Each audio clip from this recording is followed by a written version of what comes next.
It's taken me a while to start writing this, mainly because I didn't really know where to begin. But I think I figured it out. What I'm about to tell you happened about a year ago. I live rurally.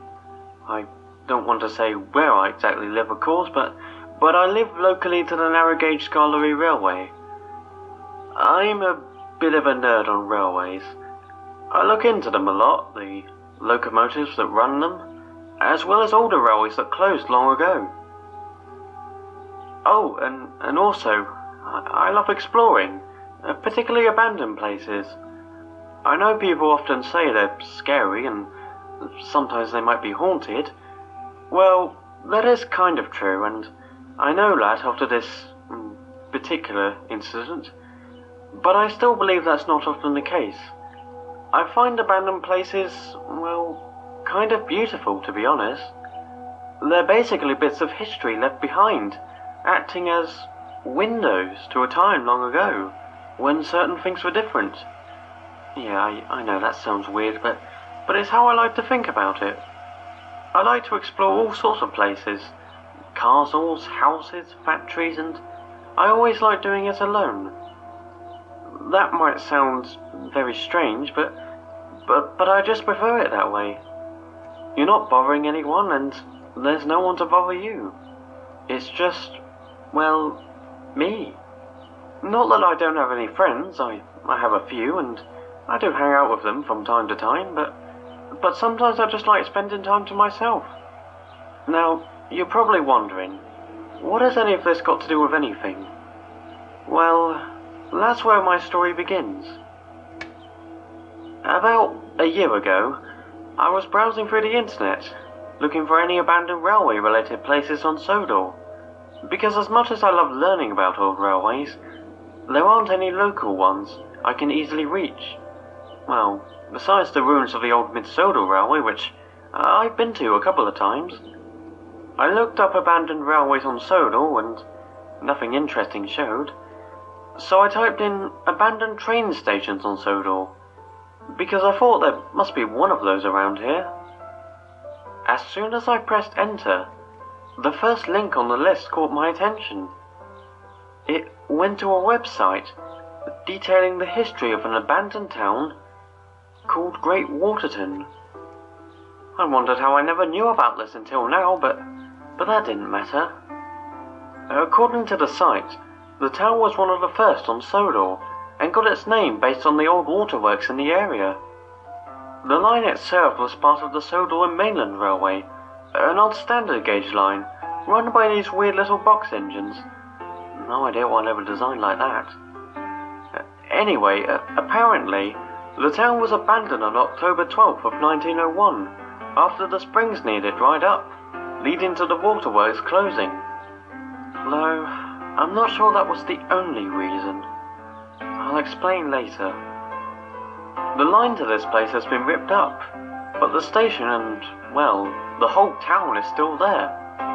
Furthermore, the location of this place was not far from where I live, next to a large forest, north of the Scarlery Railway, which only made it more crazy that I never knew of this. I remember being so excited. I got more than what I was looking for, and I couldn't wait to explore this place. I did so a few days later on a Saturday. My parents had gone away to spend some time with some friends, and wouldn't be back for at least a few days, making this all the more easy. I wouldn't have to spend forever assuring them I would be fine, and, of course, I was alone. It would take about an hour to get there, but I didn't really care. Since it was spring, it wasn't too cold, but there was a slight chill, so I made sure to have a jacket on and brought a bag with various essentials, like water, snacks, and a camera.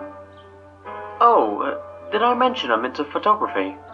I always bring my camera on these trips, mainly to capture these places, but you never know what you might unintentionally catch. I left the house in the afternoon, and went in the direction the forest was in. I'll skip over the journey since nothing interesting happened. Just, well, lots of walking, until I eventually found a large forest. I admit, I I felt a little intimidated. There were no pathways leading into it, and no one, like cyclists or dog walkers, were around. I don't think people go into this forest, or at least this part of it. Once I entered, watching for anything that could trip me up, I found there was no sunlight above, due to the massive trees and their branches. I didn't really mind.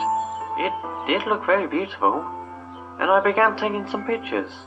Wide, close-ups, the usual. I won't bore you with that stuff. I think I spent about 10 minutes just wandering in the forest, looking for anything that would maybe lead the way to Great Waterton. For a while, nothing. Then, I came across something that seemed very out of place. It looked like a massive pathway, directly in front of me. I wasn't sure what it really was, until I noticed something else, near the edges of the path. Stones, scattered around, going in both directions. Then it hit me. This was ballast. This was where the old railway line was. The one that was ripped up. I looked to my right, where the path seemed to be heading out of the forest, towards the main line, I assumed. I then looked to the left, where it went deeper in. It was obvious which direction to go in. I can't really remember how long I walked down that path. It honestly felt never-ending. Parts of the pathway were consumed by trees and thick bushes. Eventually, however, the pathway began to widen, meaning I must have walked over where a set of points were, and there would have been more than one line of track. I then looked directly in front of me to see something behind a set of trees. The roof of a building. Actually, I could see several roofs. I quickly ran forward, only to fall directly into a wall of bushes. I wasn't hurt, but there were bits of leaves all over my face. I brushed them all off and walked slowly through the bushes, pushing any branches aside. Once I came out the other side, I was there. It was more than I was expecting. I honestly didn't believe there would be this much left. I thought there would just be a handful of old buildings left and nothing more. But they were everywhere. It felt like a fantasy. The first thing that caught my attention was the station. No surprise there. The building itself was almost entirely green with moss on the walls and roof. In fact, all the buildings in the town had that exact appearance. There were only 2 platforms, covered in bushes and weeds. Interestingly though, the track that led into the station still remained. Obviously it didn't go anywhere anymore, but you would think if they were going to rip up the whole track leading here, they would do it all. Then again, the fact that this whole town hasn't been knocked down is a mystery in itself. I had a quick look inside the station. There wasn't much in there though. All the furniture was dusty, and I could see a couple of pictures still hanging on the walls. Some showed what I assumed were former station staff, while others were of those box engines. I took a few photos and stepped outside. It was now time to check out the town. I was honestly a little worried I would get lost. It felt like a maze wandering around, and most of the buildings looked the same. All the windows and doors were boarded up, meaning I wouldn't be able to look inside any of them. Still, I found it all amazing, taking photos of all the structures. Most of them were just ordinary houses, but some appeared to have specific purposes. One looked like a sweet shop. Despite all the moss, I could just make out the bright red and white colours that would naturally attract anyone's attention. There was also a garage and a massive water wheel that was both rotten and rusty. You could wonder for hours about what sort of history this place had, what it was like to live here. A little town surrounded by nothing but pure nature. I still wonder that, though I wish I could say it was just because I was curious, and not out of pure confusion and fear.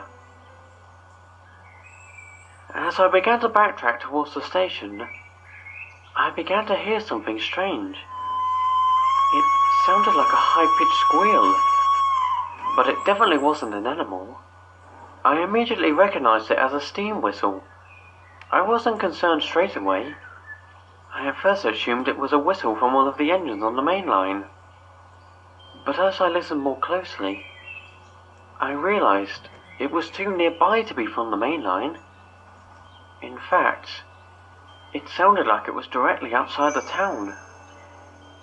It was then I began to grow nervous. I decided to continue towards the station and maybe call it a day. The moment I took the first few steps, I could hear footsteps from behind. I instantly spun around, and there, standing a few meters from me, was a man in a black suit with a top hat and a cane in his right hand. He looked like he belonged in a completely different time period. Now, I was starting to panic, at least on the inside. I still tried to breathe normally, as this strange person stared back at me. He seemed to be giving me a look of disapproval, as if I did something wrong. I was about to respond with a hello, but he spoke first. "It was foolish of you to come here," he spoke, in a gruff and almost sad tone. "This once beautiful sanctuary is now cursed. The mechanical beast that roams here has consumed all of us, and he will consume you." Before I could say anything in response to that bizarre statement, I began to see movement in the corner of my eyes. Me and that man were not alone. There were other people now. Men, women and children, all giving me the same look as the man in the suit, as if I had walked into an obvious trap, and they weren't happy that I fell for it. Now, I was really panicking. I was struggling to breathe and felt like I was going to faint. I had enough. I turned and hurried to the station. Once I was on the platform, I went towards the bushes that led into the forest. But then, I did something stupid. I decided to look back to see if I was being followed. I wish now I had just kept running. There were no people there, but there was something else. There was an engine, a rusty, filthy and devilish engine, just beyond the platform. I could tell it was a box tank. It stared at me with eyes that I could swear were red. It began to move. It began to move towards me. Its puffing was deep and echoey. I ran as fast as what was possible. I shoved my way through the bushes, and once I was on the other side, I continued running and never thought about stopping. I kept hearing the engine behind me, the deafening puffing and that horrifying whistle. Eventually, however, those sounds began to fade, but I still kept running. I didn't stop until I could no longer hear the engine, not only until the only thing I could hear was the gentle breeze of the trees. When I did stop, I collapsed to the ground, trying to catch my breath. I was in a heavy sweat and couldn't think straight. Was I safe? Was I still being chased? As I lay there, I listened closely to try and hear anything other than my heavy breathing. But I couldn't hear any puffing or any whistle. Everything was quiet. I finally stood up, still shaken but relieved. I had escaped. I survived. But now, I found myself in another problem. How far had I run? Did I go past where I first found the pathway? I couldn't really tell. All I knew was that the direction to the entrance I went through was somewhere to my right. All I could do was go in that direction and hope I can find my way home and far away from this nightmare.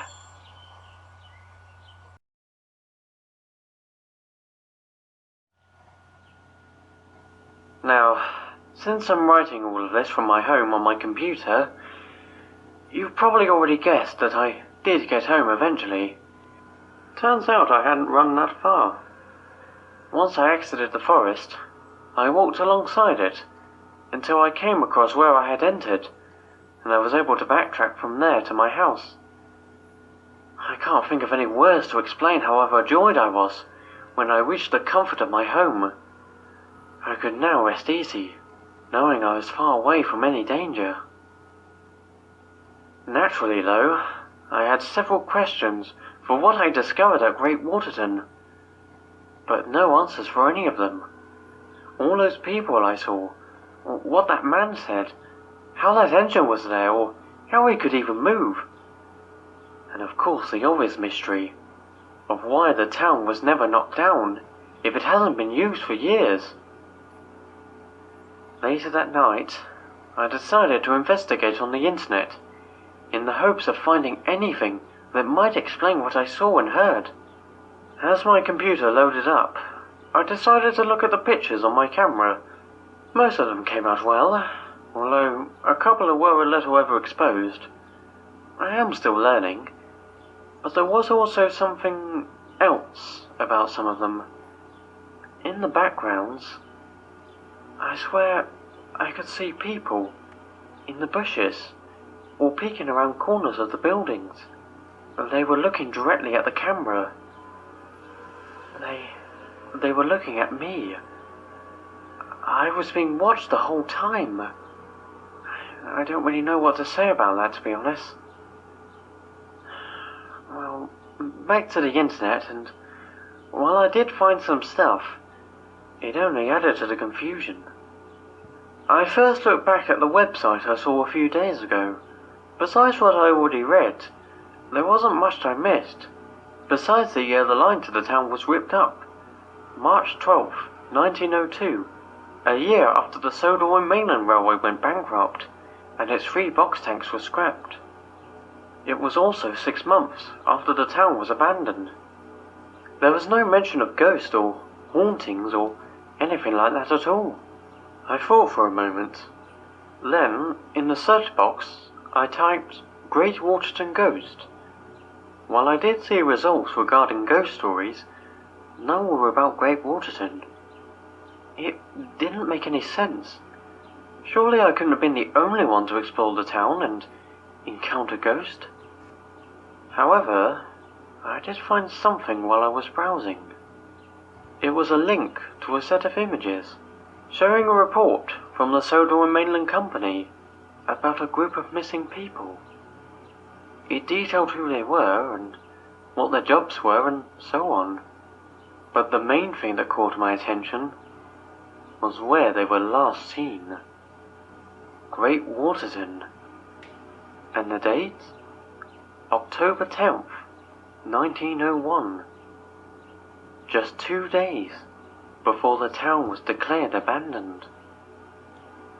Oh, I forgot to mention, along with the report were pictures of the missing people. And, well, one of those people was a man in a suit, wearing a top hat and holding a cane. I have been keeping track of everything I have discovered and have been trying to put it all together to make some sort of conclusion. Here's what I've got. Great Waterton was served by the Sodor and Mainland Railway.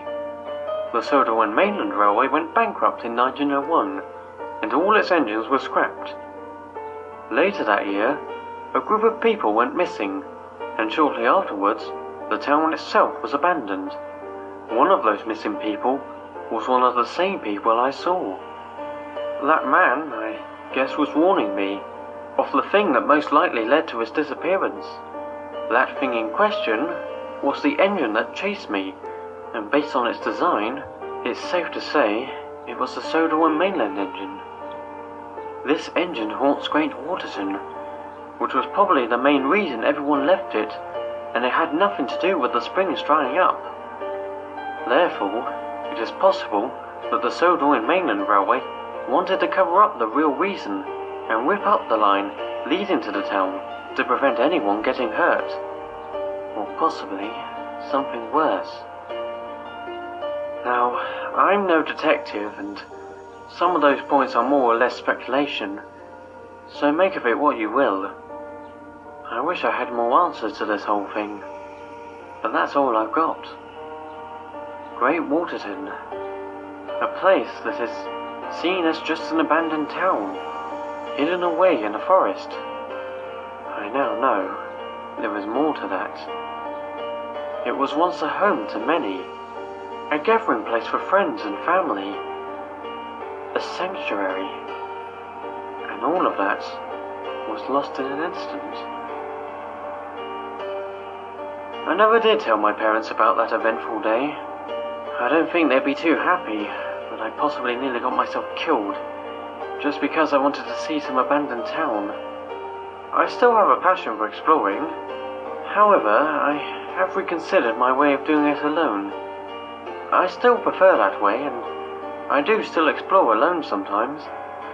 But when it comes to places that seem dangerous, then I will call a friend or two to join me. Better to play it safe in those situations. I realize the idea of me still exploring may be a little weird.